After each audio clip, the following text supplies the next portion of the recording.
سران کشورهای اسلامی بزرگترین خیانت رو در حق امت اسلامی کردند. اگر عالمی از طریق منبر ندای جهاد بده، اگه تروریست و داعش بهش میزنند، اگر عالمی بیاد مسلمان ها رو به مبارزه بر علیه ظلم و ستم عالم من رو فرا بخوانه، اون رو هزار انگو بهش میزنند.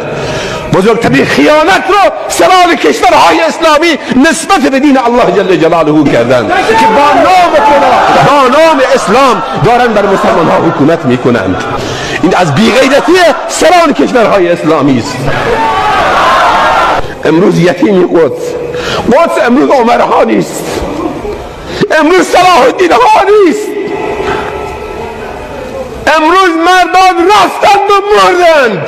نصرت الله زمانی میاد که مسلمان ها متحد باشند، منسجم باشند.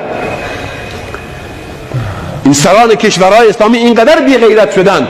اروپا مرداشو باز کرد مدتی، یونان مرداشو باز کرد، کانادا مرداشو باز کرد. برای دروز زندگی دنیا جوان میره اونجا صلیب رو مینویسه که یک تابعیت بهش بدن، یک اقامت شبرغالی بهش بدن.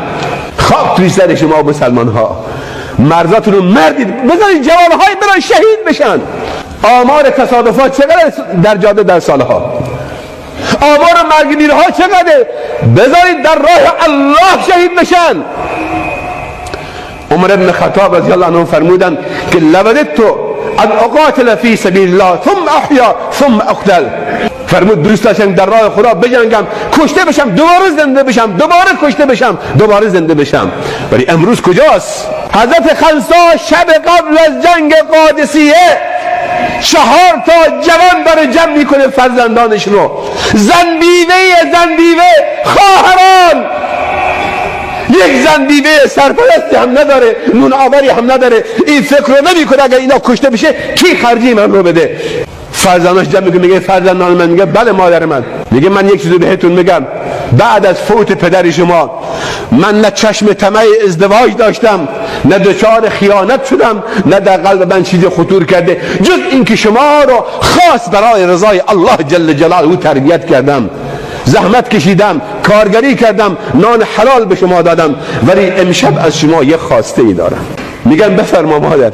میگه دوست دارم فردا شما یکی پس از دیگری برید و در راه خدا شهید بشید. دوست دارم که جنازه های شما رو در صف شهدای امت اسلامی ببینم. تکبیر! دوست دارم شما رو فردا در کنار حمزه ببینم. دوست دارم فردا در مقابل الله و حبیبم رسول الله صلی الله علیه و سلم سرفراز باشم. دوست دارم شوهرم نگه بعد از من خیانت کردی، بچه‌ها از مسیر جهاد باز داشتی. دوست دارم برید تکه تکه بشید در راه الله جل جلاله. من خدایی دارم پریشان من نباشید. همینطور همیشه 4 فرزند جوان برون مرد در راه الله شهید میشن. ای سران کشورهای اسلامی، شما فردای قیامت اون خواهر فلسطینی که بهش تجاوز شده، اون جوان فلسطینی که جلو چشمان خانوادهش پرپر شده، شما مسئولید. اگر با جوانان کشورهایتون همکاری نکنید شما خائنید. شما در حق امت اسلامی کردید. به خدا حقیقتا میگم، اینو ریا نمیگم، 2-3 شب توی دل من همین خطور میکنه. ای کاش ما میتونستیم برای اون برادران و خواهران محمد کاری میتوانستیم بکنیم، ولی خدا میداند که دست ها بسته هست.